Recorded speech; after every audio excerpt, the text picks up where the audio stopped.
السلام علیکم زما ګرانو کتونکو دې وخت کې پېښور کې ما په خیبر بازار کې او د کتابونو د هغه ادارې مخې ته ولاړ یم چې زه اکثر خلکو ته وایم چې تاسو ته به زما کتابونه یا د نورو ادیبانو شاعرانو د تاریخ په حواله که دیني کتابونه دي تاسو ته په یونیورسټي بک ایجنسي کې ملاویږي. اکثر خلک پوښتنه کوي یونیورسټي بک ایجنسي کوم ځای دی؟ نو دا یونیورسټي بک ایجنسي ده، دې ته مو دننه بیایم او دغه دې ته وایي خیبر بازار او کیمراوین ته وایم چې دا کابلی ګیټ د ترلګو ښیي کابلی ګیټ دغه د کابلی ګیټ دی او د دې نه چې لږ را مخکې شي نو دا بیا یونیورسټي بک ایجنسي د کتابونو ډېره لوی اداره ده. دا اداره کله راسې قایمه شوې ده او په دې کې څرنګه کتابونه میلاویږي نو لږ دننه ځو تاسو ته دا کتابخانه هم ښیم او په دې کې چې کوم محترم میا صاحب فضل الله صاحب ناست دي هغې سره به څو خبرې مو تاسو ته هرکلی وایو د کومې نه چې کتابونو رواج او شوق خو ختم شوی، دا کلچر ختم شو. خو زما حال کې اوس دا څیزونه بالخصوص میډیا دې طرف ته متوجه ده او ځکه چې په بیا خلک راځي او غالبا دا چې یو سړی بیماري او خو الله هم دې ساتي، خو چې قریب المرګ نو خلک عیادت ته ورځي. دا زمونږ کار هم اوس دا حیثیت اختیار کړی دی چې څو په سیمه باندې ټي وي والا بلکې میډیا والا مختلف پریس او دغه والا راځي چې کار د کتابونو کار څه صورت حال دی. نو بهرحال تاسو هم زما حال کې هم په دغه سلسله کې راغلي عیادت ته راغلي داسې پوه شئ کاروبار. نو عرض دا دی چې دا دوکان زما والد صاحب مولانا فضل منان دا هغوی شروع کړی او دا سن 1952 کې شروع کړی 250 کې هغه وخت آبادي هم کم وه او لټریسي ریټ هم کم و او چونکې هغه خپله یو عالم فاضل سړی و او د دیوبند نه فاضل و نو هغه وایي چې ملګرو سره مشوره وکړه نو هغوی ویل چې داسې چلې کتابونو دوکان به کولو کې او که څوک یې اخلي نو خپله خو به یې وایي که نه. دا کولو شی په دې نیت باندې و. د دې اول نوم شروع کې مکتبه سرحد و. بیا مولانا عبدالقادر صاحب په مشورې سره یو 2-3 کاله پس مولانا عبدالقادر صاحب د کم په کوششونو چې پښتو اکیډمي قایم شوي وه او خپل انتهایي لوی عالم فاضل سړی د هغوی په مشورې سره د مکتبه سرحد دا نوم بدل کړی شو او د دې نوم یونیورسټي بک ایجنسي شو. بعد دا سن 1952 کې دا قایم شوی دی. نو مونږ خو چې په شروع کې د عام د جنرل کتابونو سره سره د سکول د درسي کتابونه هم مونږ چاپ کول او ساتل بم. بیا ورو ورو چې دا کار وسیع کېدو نو د جنرل کتابونو تعداد دغه دومره زیات شو چې مونږ هغه د درسي کتابونو کار وایند اپ کړو. اوس مونږ سره جنرل کتابونه دي. جنرل کتابونه مونږ په هر موضوع باندې او په هره ژبه کې تقریبا کوم چې دلته کې ویلي او خلک پرې پوهېږي او وایي هغه مونږ ساتو. لکه مونږ سره د پښتو ډېر کتابونه دي، نظم دی که نثر دی، هر قسم ته. د اردو خو دا چې اردو لټریچر دی، د تاریخ کتابونه دي هم په انګریزي کې هم په اردو کې هم په پښتو کې. پولیټیکل ساینس، هسټري، لا، انجینرینګ، میډیکل دا ټول کتابونه موږ تقریبا په هر موضوع باندې موږ ساتو. جی بسم الله. تاسو ابتدا کې تاسو کو چې د دې بانی د دې علاقې سره څه تعلق؟ نو زما والد صاحب د پبو نه وړاندې یو کلی دی د ډاک اسماعیل خیل د چراټ په لمنه کې پروت دی. نو مونږ بنیادي طور سره د هغه ځای یو. اگر چې اوس خو 2 کور یو ځکه چې هغې نه یو 3 سرو میله کې لاندې ښکته پناکوټ په نوم باندې ما والد صاحب بیا یو فارم هاوس جوړ کړو او زیاته توجه هغې طرف ته وه. هلته لوی جومات دی، حجره ده، ورسره نور آبادی دی. نو بس داسې پوه شئ چې زموږ 2 کوره بلکې 3 کوره یو ځکه چې په آبایي کلي کې هم ځای دی دغه هم دی او اوس پېښور کې کار روزګار هم پېښور کې دی. دلته ما 3 وروڼه لیدلي دي، یو وفات شوی دی. نو ستاسو د ورورولي د کاروبار د هر څه شریک؟ نو شکر دی اوس پورې خو مونږ ښه په اتفاق سره اوسو.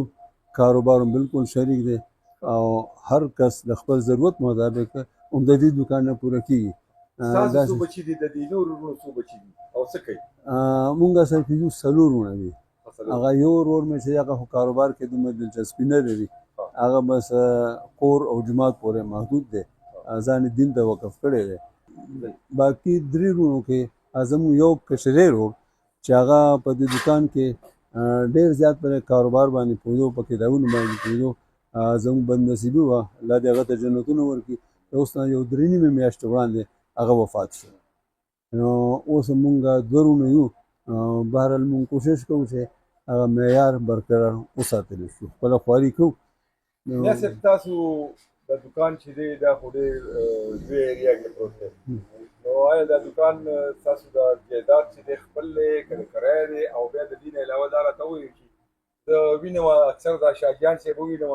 په کوړو باندې خېږي دا کتابونه کوزۍ او کتابونه راخېږي که نه نو دا لږ راته ووایي چې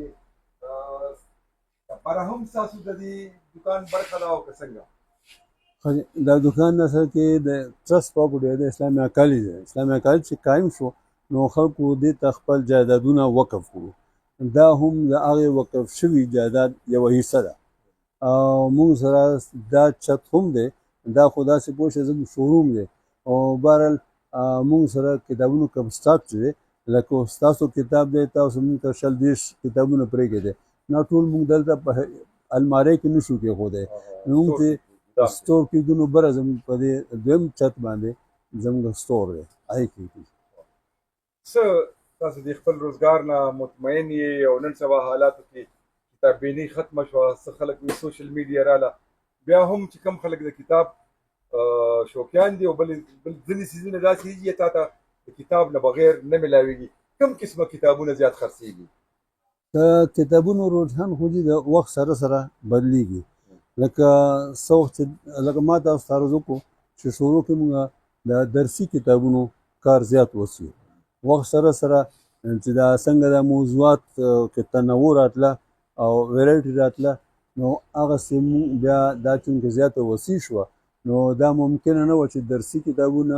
دې مونږ دې سره سره وساتلی شو ناول مونږ د درسي کتابونه پرېښودل او هغې نه پس بیا سټیشنري وه خو چونکې د کتابونو تعداد دومره زیات شو چې بیا سټیشنري هم سنبالول مونږ دپاره ګرانه وه نو مونږ سټیشنري هم ختمه کړه اوس صرف کتابونه ځکه چې کتابونه مونږ تقریبا په هر موضوع باندې د میډیکل انجینرینګ او هسټري او پولیټیکل ساینس نه واخلې تر ناول فکشن دا هر څه او انګلیش اردو پښتو دا درې ژبو کې مونږ سره کتابونه دي دلته چې افغانیان وو نو یو لوی کاروبار دی لکه د فارسي کتابونه اب زیاتر یا به دلته چاپ شو یا به د ایران نه راتله بهرحال چې افغانان دلته نه لاړو نو هغوی سره هغه د فارسي سلسله ختمه شوه او دا شکر د پښتو سلسله روز په ورځ باندې زیاتېده اوس به کې د انګلیش کتابونه کم بهرني دغه چې هغه دلته کې یا ترجمه شو یا ریپرنټ شو نو دغسې موضوع چې سبجکټ هغه د وخت سره سره بدلیږي د خلکو رجحانات تاسو په خپله هم د کتابونو د چاپ کولو هڅې کړي دي نو آیا تاسو تاریخي یا دیني یا کم کتابونه خپله چاپ کړي دي مونږ ته خو دا شکر دی د الله فضل دی مونږ ته دا اعزاز حاصل دی چې زما خیال کې د دې علاقې هر نامتو لیکوال چې دی د هغه ابتدایي کلام یا ابتدایي کتابونه مونږ چاپ کړي دي مونږ د غني خان کتابونه لکه پښتو به واخلو پښتو کې د غني خان د حمزه بابا سید رسول الله صاحب دغه ټول مشهور لیکوالو کتابونه مونږ هغه مونږ خپله چاپ کړي نو اردو کې لکه خاطر غزنوي شو طاهر فاروقي صاحب شو ظهور احمد اعوان شو خو دا مختلف کتابونه شفیع صابر صاحب شو او زیاتره زموږ هغه چې زموږ والد صاحب اگر چې هغسې په نشنلیست خو مشهور نو خو په پښتو خو په دې علاقه ډېر مین نو مونږ ته دا اعزاز حاصل دی چې شکر دی مونږ د دې علاقې په پښتنو په تاریخ باندې ټول مستند او غټ کتابونه چې کوم دي هغه مونږ چاپ کړي لکه د قاضي عطاالله صاحب د پښتنو تاریخ چې هغه ډېر مخکې 50s کې غالبا د اداره شاد چاپ کړو او بیا نایاب شو موږ دوباره چاپ کړو